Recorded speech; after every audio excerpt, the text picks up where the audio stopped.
முறிச்சு மூஞ்ச பார்க்குறது இல்லையா? இவ்வளோ நாளாக எங்கே அப்படி பார்க்குறது.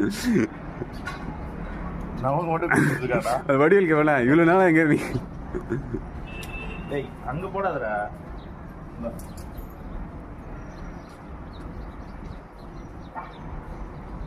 பையன் வயிறு ஃபுல்லாகிட்டு திராட்சை என் வயலில் நிறைய இருக்குங்குது.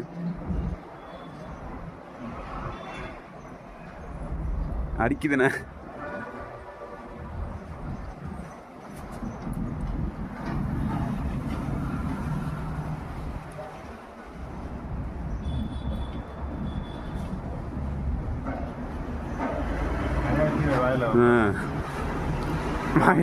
துப்புது குழந்தை மாதிரி.